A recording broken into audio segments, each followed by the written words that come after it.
오늘 보실 말씀은 신약성경 189장 사도행전 2장 14절부터 21절까지 말씀을 보시겠습니다. 제가 읽겠습니다. 베드로가 11사도와 함께 서서 소리를 높여 이르되 유대인들과 예루살렘에 사는 모든 사람들아, 이 일을 너희로 알게 할 것이니 내 말에 귀를 기울이라. 때가 제3시니 너희 생각과 같이 이 사람들이 취한 것이 아니라 이는 곧 선지자 요엘을 통하여 말씀하신 것이니 일러스되 하나님이 말씀하시기를 말세 내가 내 영을 모든 육체에 부어주리니 너희의 자녀들은 예언할 것이요 너희의 젊은이들은 환상을 보고 너희의 늙은이들은 꿈을 꾸리라. 그때에 내가 내 영을 내 남종과 여종들에게 부어주리니 그들이 예언할 것이요 또 내가 위로 하늘에서는 기사를 아래로 땅에서는 징조를 베풀리니 곧 피와 불과 연기로다. 주의 크고 영화로운 날이 이르기 전에 해가 변하여 어두워지고 달이 변하여 피가 되리라. 누구든지 주의 이름을 부르는 자는 구원을 받으리라 하셨느니라. 아멘. 기도하겠습니다. 하나님 감사합니다. 오늘도 우리가 예배할 수 있음이 참으로 감사하고 또 이제 우리가 말씀을 나눕니다.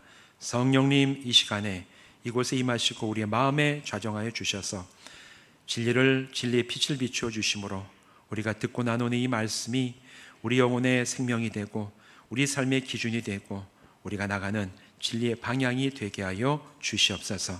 예수님의 이름으로 간절히 축복하며 기도하옵나이다. 아멘. 이 시간 이곳에서 또한 온라인으로 함께 예배하시는 모든 분들 주님의 이름으로 축복합니다. 오늘 이 시간에는 교회란 어떤 공동체인가 이 주제를 가지고 계속 말씀을 나누고 있는데 오늘 5번째 이 주제에 대한 말씀을 나누겠습니다. 여행을 쭉 다니다 보면 우리나라에 이렇게 쭉 다니면서 산골에 들어가도 이런 이 산골에도 참 집들이 있고 마을이 있구나 이런 거를 좀 보게 될 때가 있어요. 대도시뿐만 아니라 우리나라는 인구 밀도가 굉장히 높은 나라죠. 작은 땅에 굉장히 많은 사람들이 살아서 사실은 도시뿐만 아니라 시골 곳곳에 들어가도 사람이 살지 않는 곳은 거의 찾아보기가 힘듭니다. 그런데 사람들이 적게 모여있는 그런 시골 마을이라고 할지라도 여행하다 보면 그 작은 마을에도 꼭 보면 교회가 거의 빠지지 않고 있는 거를 보게 돼요. 이런 작은 마을에도 또 작은 교회들이 빠지지 않고 다 이렇게 들어와 있구나. 이걸 보면서 편의점은 인원이 없으면 안 들어오죠. 가게도 안 들어옵니다. 그런데 교회는 사실 마을이 적어도 그 마을 가운데 교회가 있는 것을 보면서 참 이 교회는 전국 방방곳곳 사람이 있는 곳에는 다 들어가 있구나. 이런 생각을 할 때가 있습니다. 그 교회들은 각기 역사와 문화를 가지고 있죠. 다 나름대로 세워진 사연이 있고 교회들마다 그 교회 고유와 문화가 있어요. 여러분 우리 교회도 우리 교회만의 역사가 있고 우리 교회만의 고유와 문화가 있습니다. 어떤 문화가 있는지 아십니까? 여기 계시는 분들은 잘 몰라요. 근데 다른 교회 계시다가 오시는 분들은 이런 교회는 이런 특징들이 있구나 이런 거를 좀 느낄 수가 있죠. 그리고 우리 교회도 역사가 굉장히 오래된 교회입니다. 몇 년쯤 됐을 것 같습니까? 올해 우리 교회가 96세가 됐어요. 굉장히 오래된 교회입니다. 우리 교회가 충주에 교회가 한 300개 정도가 있어요. 300개 정도 있는데 우리 새로운 교회가 충주에서 3번째로 세워진 교회예요. 굉장히 오래된 교회입니다. 첫 번째는 충주 시내에 있는 제일감리교회가 첫 번째 세워졌고 두 번째로 세워진 교회가 대성교회가 두 번째로 세워지고 그 다음에 우리 교회가 충주 지역에서 3번째로 세워진 교회입니다. 근데 우리 교회는 독특한 특징이 있어요. 대성교회라든가 기타 충주 시내에 있는 큰 교회들은 대부분 다 제일교회에서 교인들과 함께 내주어서 세워진 어떻게 보면 제일교회가 뿌린 교회들이에요. 제일교회에서 세워졌습니다. 목회자도 보내주고 교회들도 보내주고. 근데 한국 교회사 책을 보면 충주 지역에 있는 우리 교회 세워질 때의 교회 이름이 하구암교회였습니다. 하구암교회로 세워졌는데 하구암교회가 세워질 때 그때 기독신문에 쭉 나온 기사를 보면 충주 지역에, 옛날에는 중원이었죠. 여기가 중원군이었잖아요. 중원 지역의 어떤 곳에 그리스도인들이 모여서 기도하는 모임이 있다는 소식을 듣고, 그래서 충주제일교회에서 전도사 한 명을 이 교회에 보내서 교회로 세웠다. 이 얘기는 무슨 얘기냐면 충주제일교회가 세워준 교회가 아닙니다. 우리 교회는 먼저 이 지역에 있던 분들이 기도하면서 모여서 시작이 돼서 제일교회가 이곳에 기독교인들이 모여 예배한다는 얘기를 듣고 거기에 있는 사역자를 보낸 교회, 굉장히 독특한 교회예요. 아무 감동이 없으십니까? 저는 이 한국 교회사, 이게 교회사 책에 나오는 내용이에요. 이 내용을 읽으면서 우리 교회가 정말 굉장히 유서가 있고, 다른 말로 얘기하면 뼈대가 있는 교회구나. 이게 이 교회에서 자생적으로 성도들이 모여서 예배하고 기도하는 모임이 시작이 되었고, 옛날엔 여러분이 강 건너는 게 얼마나 이게 쉽지 않았습니까? 다리가 있는 것도 아니고 배 타고, 아니면 물이 작으면 그 물 건너와서 예배 드리는 건데, 여기에 먼저 모여 있었던 기독교인들이 모여서 성도들이 예배하고 기도하는 그 소식이 충주 읍성에 전해져서 제일교회에서 그럼 전도사 한 명을 우리가 파송을 하자. 그래서 이제 교육자가 와가지고 정식으로 이제 이 교회 이름이 하구암교회가 됐다. 먼저 우리가 스스로 시작한 교회, 또 충주에 있는 수백 개 교회 가운데 세 번째로 우리가 역사가 있는 교회. 여러분, 이 정도가 되면 여러분 아멘을 하셔야 됩니다. 아유, 저 교회 오래됐으니 곧 없어지겠네, 이게 아니라 하나님, 이 교회 충주에서 세 번째로 정말 유서 깊은 교회를 세워주셔서, 비록 이름은 지금 새로운 교회로 바꿔가지고 지나가는 분들이 여기 언제 개척하셨어요? 96년 전에 개척을 했습니다. 이런 얘기를 해야 되는 교회지만, 여러분, 우리 교회는 굉장히 뼈대 있는 교회예요. 여러분, 자랑스럽게 생각하셔야 됩니다. 주님, 이곳에 세우신 교회가 주님 96년이 됐어요. 충주에서 이렇게 오래된 교회를 우리가 정말 그 사이의 교회가 사라져버리지 아니하고 지금까지 잘 전쟁도 겪었고 또 일제강점기도 지나오면서 참 어려운 시절 우리가 사라지지 않고 교회로 지금까지 서게 하신 주님 감사합니다. 우리는 교회를 위해서 기도하실 때 그렇게 기도하셔야 됩니다. 우리 교회 역사가 있고 이게 우리 교회 문화인 거예요. 이렇게 이제 개교회, 우리 교회도 그렇지만 이 개교회의 역사 문화를 중요하게 여기다 보니까 마치 사람들이 교회를 세우고 사람들이 유지해가는 것처럼 사람들은 생각할 때가 있습니다. 그런데 성경은 처음 교회를 세우고 예수 그리스도의 몸으로 유지하는 분은 사람이 아님을 분명하게 얘기를 하고 있어요. 여러분, 교회를 누가 세우십니까? 사람입니까? 모이는 건 사람이죠. 그러나 교회를 세우시고 교회를 교회답게 하시고 그 교회가 예수 그리스도의 몸이 되게 하시는 분은 성령님이세요. 성경은 바로 여기에 대해서 얘기를 하고 있습니다. 오늘 본문이 있는 사도행전 2장은 성령께서 어떻게 교회를 처음 세우고 또 이제 교회가 담대하게 세상을 향해서 복음을 전하게 하셨는지를 처음으로 증언하는 그 증거 본문이 나온 본문이 오늘 이 사도행전 2장입니다.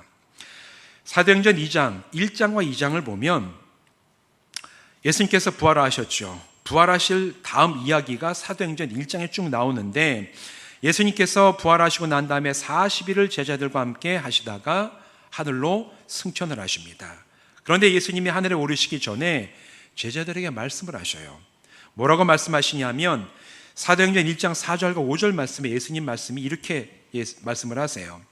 사도와 함께 모이사 그들에게 분부하여 이르시되 예루살렘을 떠나지 말고 내게서 들은 바 아버지께서 약속하신 것을 기다리라.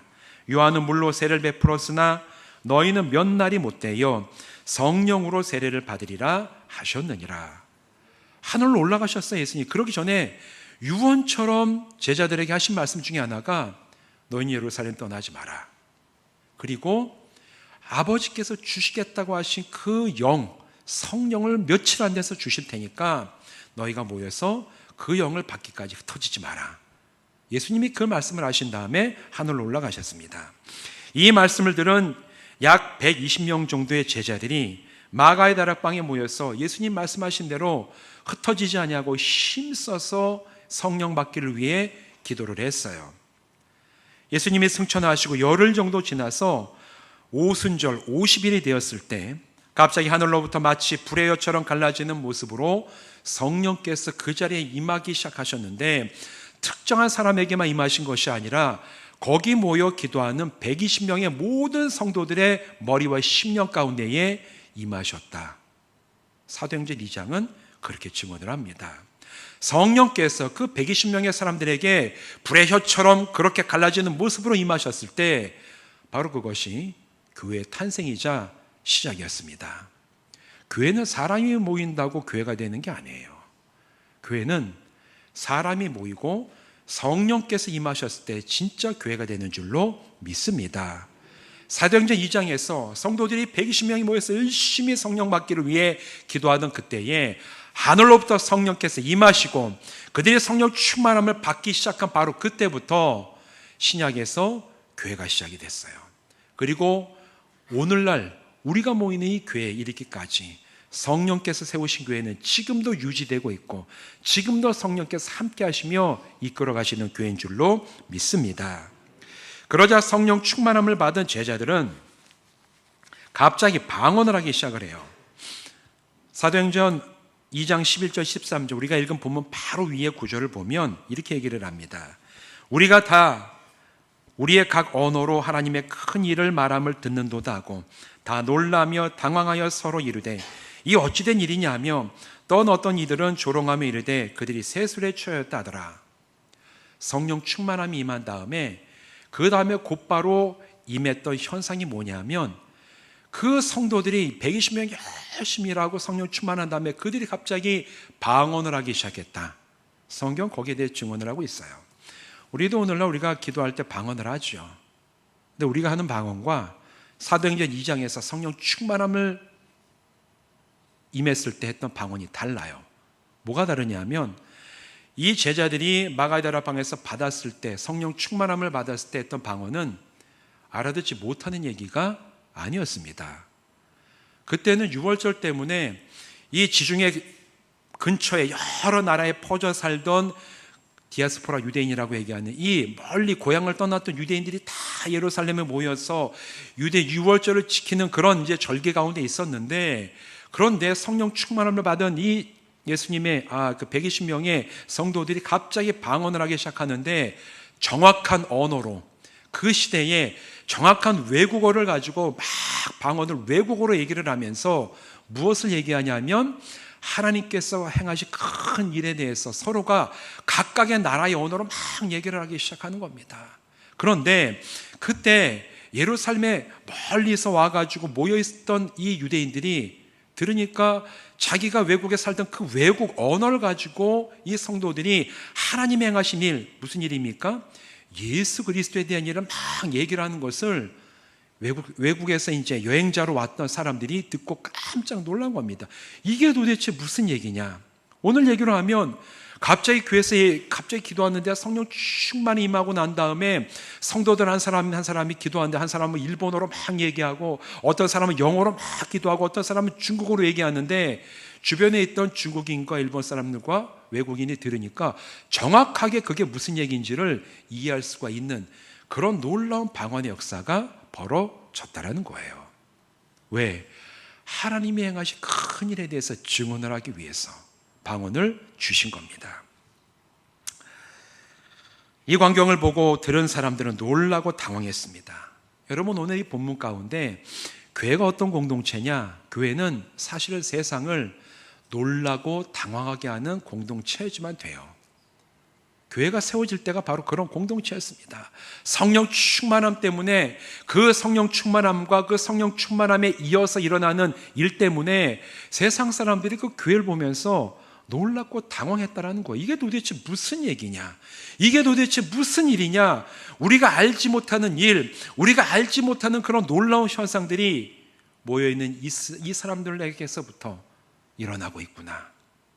교회는 세상을 놀래고 당황하게 하는 공동체이지만 됩니다. 오늘날에도 마찬가지예요. 교회가 세상과 똑같아서는 교회가 아니죠. 교회가 행하는 일, 교회가 정말 사람들에게 베푸는 일, 이런 모든 것들이 사람들 보면서 놀라고 때로는 때로는 당황하게 하는 일들이 벌어져야 돼요. 그 방향은 나쁘고 이상해서가 아니라 사람들이 이런 놀라운 일을 행하는구나, 이런 선하고 덕스러운 일을 이 세상을 향해서 지금도 교회들이 베풀고 있구나, 이런 것 때문에 놀라고 당황한 일이 세상에 일어날 때 그 교회가 진짜 성령께서 함께 하시는 교회인 줄로 믿습니다. 교회가 바로 이렇게 탄생을 했어요. 그러자 모여있던 제자들 중에 베드로가 일어나서 오늘 본문 말씀 14절로부터 시작하는 위대한 설교를 사람들에게 전하기 시작합니다. 여러분, 이때 오늘 본문 말씀 가운데 일어난 이 베드로의 모습은 사실 4개 복음서에서 전하고 있는 베드로의 모습과는 완전히 달라진 모습이에요. 여러분, 우리가 알고 있는 이 복음서에서의 베드로의 모습은 어떻습니까? 복음서는 베드로를 어떻게 묘사를 합니까? 베드로는 성격이 급한 사람이었어요. 말이 앞서는 사람이었고, 성격도 급했고, 또 그 반대로 위기가 있으면 마음이 흔들리고 믿음이 약했던 사람이에요. 겁도 있었던 사람이었습니다. 그래서 이 예수님께서 갈릴리 호수 가운데에서 제자들에게 만나셨을 때 예수님인 걸 알아본 다음에 이 풍랑이 있는 바다에 주여, 주님이시거든 나로 하여금 걸어오라 말씀하옵소서. 예수님께서 오라. 베드로가 물에 내려갔습니다. 믿음 있었어요, 시험에는. 근데 물 위를 몇 발자국 걷다가 막 물결이 있는 걸 보고 믿음이 사라지고 두려움이 닥치고 물에 빠져들어가는, 용감은 했지만 곧 그 용감함이 사라져버리는 사람. 예수님이 잡혀가시던 날 저녁에 다른 사람 다 예수님 떠나도 주님, 저는 절대로 예수님 떠나지 않을 겁니다. 호언장담을 했지만 예수님께서 매맞고 조롱당하는 모습을 멀리서 바라보면서 예수님을 3번이나 부인했던 사람이 바로 베드로였어요. 말은 앞섰지만, 마음은 있었지만 실제 상황에서는 두려워하고 믿음 없음을 드러낼 수밖에 없었던 그런 유약한 사람의 모습이 복음서가 얘기하는 베드로의 모습이었습니다. 그런데 베드로가 변했어요. 담대한 모습으로 많은 사람들 앞에서 예수 그리스도에 대해서 선포하기 시작했습니다. 오늘 본문 말씀이 바로 그 베드로가 사람들 앞에서 일어나가지고 담대하게 선포하는 거예요. 얼마 전에 이 말씀을 듣는 사람들이 예수 따라다니는 사람들 잡아 죽이겠다고 날뛰던 바로 그 사람들입니다. 그 사람들 앞에서 사도 베드로가 이제는 두려워하지 아니하고 떨지 아니하고 믿음이 약한 모습이 아니라 담대함과 확신 가운데서 선포하는 말씀이 14절부터 쭉 이어져 내려가는 위대한 설교로 기록이 되어 있어요. 여러분, 이런 변화는 베드로 스스로가 이룬 게 아닙니다. 내가 이제 좀 세게 얘기해야 되겠다, 이런 각오와 결단 가지고 베드로가 변한 게 아니에요. 누가 변화시키신 겁니까? 성령께서 변화시키신 것입니다. 모여있는 이 자리에 정말 뜨겁게 임하신 성령께서 이전에는 약하고 정말 떨리고 믿음 없었던 베드로를 새롭게 변화시키셔서 이제는 담대하고 믿음 가운데 주님의 말씀을 선포할 수 있는 사람으로 바뀐 역사가 바로 성령의 역사로 오늘 본문 가운데 기록이 되어 있습니다. 여러분, 이 진리는 오늘도 동일합니다. 사람들이 모인 공동체이지만 교회는 사람들이 모인 공동체예요. 그러나 교회를 교회답게 세우시는 분은 성령님이십니다. 교회가 여러 가지 프로그램과 활동들을 가지고 성도들을 훈련하고 교제하고 양육하지만 그 성도들을 근본적으로 변화시키시는 분은 사람이 아니라 성령님이세요. 성령께서 변화시키시고 성령께서 양육하시고 성령께서 훈련하시는 겁니다. 그렇기 때문에 성령께서 임하시는 교회는 든든하게 세워져요. 성령님께서 함께 하시는 그 교회는 성도들이 변화가 됩니다. 성령님께서 함께 하실 때 교회가 예수 그리스도의 몸으로 온전하고 든든하게 세워져가는 놀라운 일이 각각의 교회에서 오늘날에도 일어나는 줄로 믿습니다. 우리가 이 교회표를 위해서 기도를 하죠. 여러분, 분명히 아셔야 될 건 이거는 내가 이루는 게 아니에요. 성도가 성장하고 복음이 확장되고 그리고 교회에 회복된 성도들이 모이는 그런 모임들이 날로 부흥하는 것은 여러분 내 힘 갖고 하는 게 아니에요. 가장 먼저 성령님 이 교회를 변화시키시고 나를 성장시키시고 그리고 주여 우리가 변화된 모습으로 함께 모이게 하여 주시옵소서. 성령의 역사를 우리가 간구하고 사모하면서 주님 앞에 설 때 하나님께서 우리의 기도에 응답하셔서 정말 이 교회가 성령께서 함께 하시기 때문에 지금도 참내 교회임을 성령께서 직접 증거하시는 놀라운 은혜가 임하게 될 줄로 믿습니다. 여러분, 이걸 위해서 기도하고 사모하시는 성도들 되시기를 주님의 이름으로 부탁을 드립니다. 그렇다면 성령님께서 임하실 때 어떤 일이 일어날까? 오늘 본문 말씀 14절에서 21절까지의 말씀은 사도 베드로가 각종 방언을 말하는 이 모습을 보며 당황하던 유대인들에게 당황하지 마라. 지금 당신들이 보고 있는 이 현상들이 성령님의 임재의 증거이다. 이렇게 담대하게 선포하면서 요엘 선지자의 말씀을 인용한 그런 말씀의 한 단락을 우리가 읽었습니다. 오늘 이 말씀 가운데 제일 우리가 관심 있게 보아야 될 말씀은 17절과 18절 말씀이에요. 우리 17절, 18절 같이 한번 읽어보실까요? 한 목소리로 읽겠습니다. 시작. 하나님이 말씀하시기를 말세에 내가 내 영을 모든 육체에 부어주리니 너희의 자녀들은 예언할 것이요 너희의 젊은이들은 환상을 보고 너희의 늙은이들은 꿈을 꾸리라. 그때에 내가 내 영을 내 남종과 여종들에게 부어주리니 그들이 예언할 것이요. 요엘 선지자가 구약에서 예언한 말씀을 사도 베드로가 인용한 거예요, 자기가. 그런데 요엘 선지자가 처음에 이 말씀을 예언을 할 때 먼 훗날에 하나님의 영이 임하시는 때가 있을 것이다. 하나님의 영이 임하시는 그날이 오면 이런 일이 벌어질 것이다 라고 예언을 했던 말씀을 사도 베드로가 인용을 하면서 뭐라고 얘기했냐면 바로 그 예언이 오늘 임했다라는 거예요. 지금 이 자리에 임했다. 왜? 성령께서 이 자리에 임하셨기 때문에 이 말씀이 이 자리에서 성취가 됐다라고 얘기를 합니다. 이 말씀 우리가 보면서 우리가 꼭 기억하고 바르게 알아야 될 두 가지 굉장히 중요한 내용이 있습니다. 첫째는 성령의 임재가 마지막 때에 증거라는 사실이에요. 성령께서 임하셨을 때 바로 우리가 살아가는 시대가 마지막 때임을 성령이 임하심으로 알게 하셨음을 우리는 꼭 기억을 해야 됩니다. 여러분, 유튜브 같은 거 많이 보시면 거기에 이제 무슨 설교 몇 번 치면 이 유튜브 알고리즘 때문에 온갖 이제 이야기들이 다 뜹니다. 교회에 대해. 제가 여러분에게 좀 부탁드리고 싶은 거, 거기에 나오는 90% 이상은 사실 다 쓸데없는 얘기들이에요.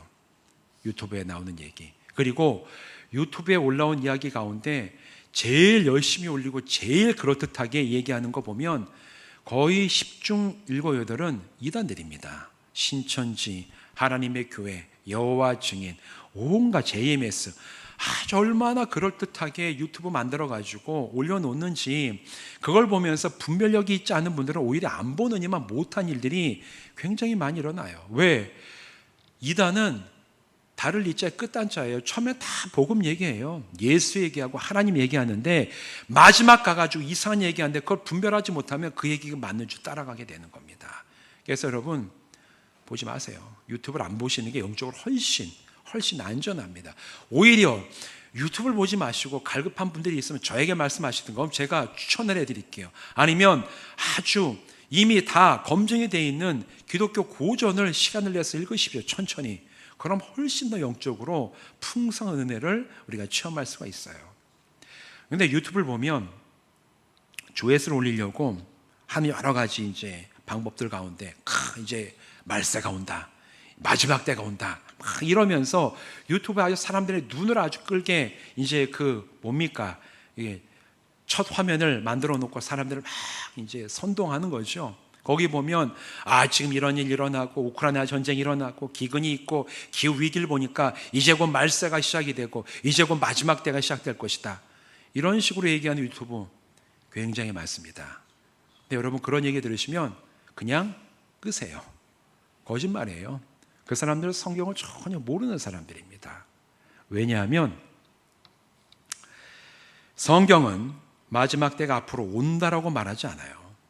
성경은 마지막 때가 이미 시작이 되었다라고 말을 하고 있습니다.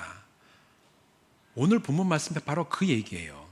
하나님께서 말씀하시기를 말세에, 마지막 때에 성령을, 하나님의 영을 부으시겠다. 근데 여러분, 하나님의 영을 언제 부으셨습니까? 2000년 전에 이미 부으셨어요. 그래서 하나님이 영을 부으시는 그 자리에 교회가 탄생했습니다. 그래서 교회는 마지막 시대를 살아가는 성도들의 공동체인 거예요. 교회가 있다는 얘기는 바로 이 시대가 마지막 시대라는 얘기입니다. 이제 뭐 자연현상과 국제관계를 보고 막 보니까 요한계시록이 어떻고 뭐가 어떻고 해서 마지막 때가 올 것이다, 그런 얘기하는 사람은 성경을 제대로 해석하는 게 아니에요. 이미 성경은 마지막 때가 시작이 됐다라고 얘기를 해요. 그리고 성령님이 임하셔서 교회가 시작되고 모든 성도들에게 성령 충만함이 임한 것이 마지막 시대 꼭 말세의 증거입니다. 17절 상반절에 그래서 베드로 선포하죠. 하나님 말씀하시기를 말세에 내가 내 영을 모든 육체에 부어주리니, 모든 육체, 모든 믿는 자들에게 부어주신다. 하나님께서 그렇게 예언하신 말씀이, 요엘의 입을 통해서 주신 그 말씀이 예수님이 승천하시고 열흘 뒤에 마가의 다락방에 모였던 120명의 성도들에게 임했다라고 성경은 얘기를 합니다. 말씀이 성취가 됐어요. 그래서 교회가 세워졌고 성령님이 임하셨기 때문에 세워진 교회는 마지막 때를 살아가는 믿음의 공동체임을 요엘의 말씀을 통해서 드러내셨습니다. 성도 여러분, 오늘 우리도 교회로 모였습니다. 그 얘기는 우리가 모인 이 교회도 마지막 시대를 살아가는 신앙 공동체라는 얘기예요. 앞으로 뭐 이제 말세가 시작이 될 게 아니라 이미 시작된 말세 가운데 마지막 시대를 하나님께서 우리에게 은혜를 주시고 성령 충만함을 부어주셔서 혼자서 마지막 때를 혼자 겨우겨우 믿음을 유지하며 나가는 게 아니라 함께 믿음을 유지할 수 있는 믿음의 동역자들과 형제 자매들을 주셔서 우리가 마지막 시대를 지내는 교회 공동체로 세우신 줄로 믿습니다. 비록 우리가 이 세상에 발을 딛고 살아가기 때문에 다른 사람들처럼 우리 역시 우리의 인생도 희로애락을 경험하며 때로는 어렵고 때로는 힘든 과정을 겪어갑니다. 하지만 교회로 모인 우리 공동체에는 소망이 있어요. 가장 궁극적인 소망은 주님, 이 마지막 때가 다 지나가면 하나님께서 우리에게 약속하신 그 위대하고 영원한 하나님 나라가 우리에게 주어진 줄로 믿습니다. 주님, 때로는 내가 어렵고 힘든 일을 지나갈 때도 있고 사망의 음침한 골짜기를 지나가는 것 같은 것처럼 정말 어느 것 하나 내가 아무 의지할 것 없는 그런 계절을 지나갈 때도 있고 때로는 너무너무 즐겁고 형통한 때를 지나갈 때가 있을 것 같지만 주님, 다 지나갈 것입니다. 그리고 우리는 이 땅에 임하실 주님 앞에 다시 서게 될 줄로 믿습니다. 이게 우리에게 주신 가장 궁극적인 기대와 소망입니다. 그래서 오늘 우리는 마지막 시대를 살아가는 공동체, 믿음의 공동체로 이 말씀을 붙잡고 주님, 그때를 우리를 기다리며 사모하는 공동체로 살아가게 하여 주시옵소서. 기대하며 이 시간 우리가 예배할 수가 있는 거예요. 이 믿음을 가지고 마지막 시대를 함께 믿음으로 승리하며 나가는 성도들 되시기를 주님의 이름으로 축원드립니다. 이게 우리가 첫 번째로 알아야 될 겁니다. 오늘 이 말씀 가운데 말세가 언제냐? 성령께서 임하셨을 때 시작되었다. 우리는 그 마지막 시대를 살아가는 공동체이다라는 것을 꼭 기억하셔야 돼요. 두 번째 우리가 알 게 있습니다.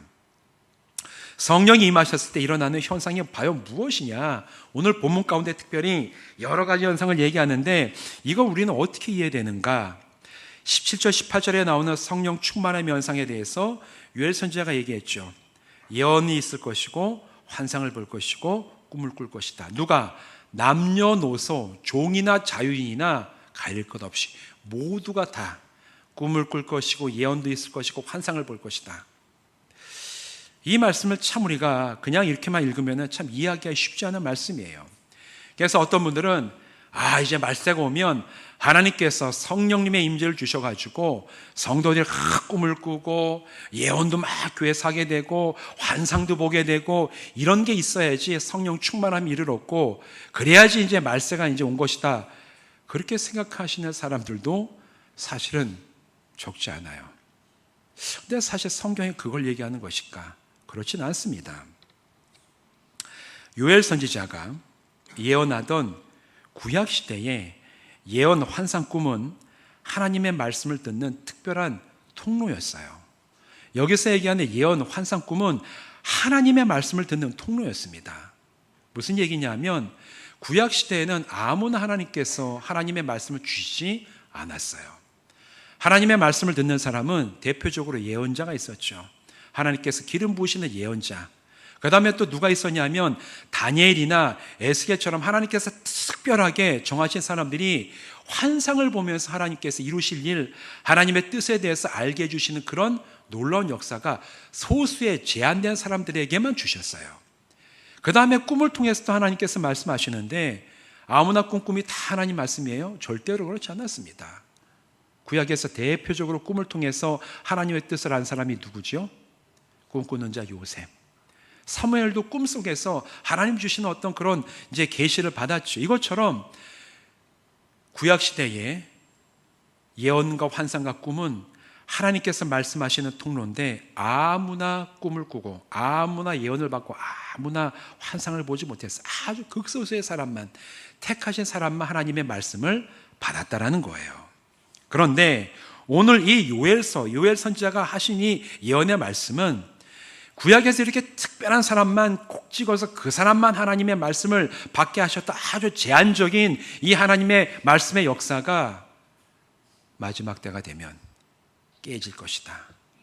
모든 이들이 하나님의 말씀을 받을 것이고 모든 이들이 하나님의 말씀을 듣게 될 것이고 믿게 될 것이고 알게 되는 역사가 일어날 것이다 라는 말씀이 요엘 선지자가 예언하셨던 말씀의 핵심인 겁니다. 오늘날도 똑같이 무슨 꿈을 꾸고 환상을 보고 그래가지고 교회 왔더니만 어떤 분이 제가 꿈에서 성도님 뭐 물감 가면 안 된대요, 뭐 이런 일을 해. 여러분 이거는 그냥 점치는 거랑 똑같아요. 하나님의 성령의 역사는 그렇게 안 일어납니다. 말씀을 주시니 말씀을 통해서 역사 일어나지, 환상을 봤더니만. 제가 예전에 청년 이렇게 하고 다른 교회 있을 때 기도 열심히 하시는 분이 와가지고 목사님, 제가 기도하다 보니까 청년의 쟤랑 결혼해야 된대요. 권사님, 그런 얘기 하지 마세요. 결혼을 점쟁이처럼 제가 기도하니까 너 결혼 안 돼. 있다고 얘기하지 마시고 입도 뻥끗하지 말고 그냥 지내세요. 말도 안 되는 얘기를 하냐고. 성령께서 그렇게 역사하지 않으세요. 이게 마치 무슨 자기의 생각을 얘기하는 걸 마치 성령의 역사처럼 착각하는 일은 우리 시대에는 성령이 그렇게 역사하지 않습니다. 성령 오늘 이 말씀에, 요엘 선지자의 말씀에 예언과 환상과 꿈은 하나님께서 말씀을 주실 것이다. 누구에게? 모두가 다 알고 듣고 믿을 수 있게. 어떻게? 가장 중요한 통로는 하나님이 주신 성경을 통해서 우리에게 말씀하신다는 얘기예요. 그래서 초대교회 이래로 성도들은 교회에 모여서 예배하면서 하나님의 말씀을 듣는 겁니다. 몇 사람만 듣는 게 아니라 모든 믿는 자들이 모여서 하나님의 말씀을 듣는 거예요. 그래서 지금도 우리가 하나님의 말씀을 들으며 성령께서 우리 가운데 계심을 확신하면서 주님, 이 말씀이 오늘 나에게 주신 말씀인 줄로 믿습니다, 고백을 하는 겁니다. 왜? 성령께서 교회를 세우시고 말씀을 전하는 지금도 우리 가운데 계셔서 여러분에게 이 말씀이 나에게 주시는 하나님의 말씀으로 깨닫게 하신 은혜가 있기 때문에 바로 우리는 지금 이 말씀을 듣는 거예요. 이 설교 말씀만 그렇습니까? 성경을 읽을 때도 성령님이 역사를 하시죠. 성경을 읽을 때 성경에 있는 말씀이 나에게 주시는 하나님의 그 음성으로 들리면서 주님, 오늘 이 말씀을 나에게 주시니 주여 감사합니다. 기도할 때도 하나님, 기도할 때 또 내 마음속에 하나님께서 떠오르게 하시는 생각이나 하나님께서 주시는 이 말씀 가운데 특별하게 들려오는 하나님의 말씀을 통해서 주여 오늘 나에게 말씀하시니 주여 감사합니다. 예배하고 말씀을 읽고 기도하고 때로는 사람을 통해 주시는 말씀을 통해서 하나님은 성령님의 역사를 통하여 오늘날 모든 성도들이 하나님의 말씀을 듣고 믿고 순종할 수 있는 통로를 이미 다 여신 줄로 믿습니다. 그게 바로 요엘서의 예언, 요엘 선지자 예언의 핵심인 거예요. 성령께서 임하셨을 때 모든 성도가 하나님의 말씀을 들을 것이다. 이 말씀이 오늘 우리들에게도 임한 줄로 믿습니다. 여러분, 우리는 그래서 성령님의 인도하심이 있고 성령께서 이끄셨기 때문에 그 100년 가까운 전에 이곳에 교회로 세워지고 그 90여 년의 시간 동안 이 교회가 이곳에 있었고 오늘도 그 역사에 하루를 더하면서 우리가 이곳에 모여 하나님 앞에 예배를 합니다. 친목 모임도 아니고 와서 밥 한 끼 먹으려고 모인 것도 아니에요. 우리가 모인 것은 성령께서 시작하신 이 교회가 하나님의 교회인 줄로 알고 우리가 모인 이곳이 지금도 성령께서 역사하시는 곳인 줄로 내가 확신을 하고 우리가 모여서 예배하고 기도하고 찬송할 때 하나님께서 영광을 받으시고 이곳에서 하나님의 말씀을 듣기 때문에 주여 모였습니다. 성령님, 내 심령 가운데 함께하여 주셔서 듣는 말씀이 나에게 주신 하나님의 음성이 되게 하시고 또 우리가 여기서 예배하고 한 주간 나가 살 때 그곳 살아가는 그 직장과 가정과 모든 곳에 성령님의 임재 가운데 우리가 살아가서 주여 그것도 하나님의 역사가 임하는 또 다른 예배터가 되게 하여 주시옵소서. 간구하고 사모하고 그러므로 주님, 우리가 함께 모여서 이제 시작된 마지막 때를 주 우리가 합력하여 선을 이루며 하나님이 기뻐하시는 교회, 이 세상을 변화시키는 교회, 지금도 주님의 살아 역사하시는 교회로 주님 앞에 서는 날까지 담대하게 나가는 새로운 교회 모든 성도 되게 하여 주시옵소서. 기도하며 간구함으로 건강하고 새롭게 세워지는 교회가 되시기를 주님의 이름으로 축원드립니다. 기도하시겠습니다. 하나님, 오늘 우리가 교회에 대해서 또한 새로운 이야기를 우리가 나누었습니다. 교회는 성령께서 시작하시고 성령께서 유지하시며 이끌어가시는 예수 그리스도의 몸된 공동체인 줄로 믿습니다. 사람이 아무리 모여 있어도 성령님의 역사가 없다면 그것은 교회가 아닙니다. 그러나 주님, 우리가 모인 이 새로운 교회가 성령께서 함께 하시는 교회인 줄로 믿습니다. 96년의 시간 전에 이곳에 교회를 세우시고 지금도 교회로 모이게 하시는 성령님, 우리가 모인 이곳에 아버지의 영을 풍성하게 부어주심으로 하나님의 말씀의 역사가 있게 하여 주시옵시고 우리가 그 말씀의 예언의 성취가 이루어진 장소가 되어서 이곳에 함께 모여 예배하는 모든 성도들이 성령님의 임재 가운데 하나님의 말씀을 듣고 믿고 알고 순종하는 믿음의 성장을 다 같이 이뤄가는 귀한 믿음의 교회 되게 하여 주시옵소서. 함께 하실 주님을 찬양하고 예수님의 이름으로 간절히 축복하며 기도하옵나이다. 아멘.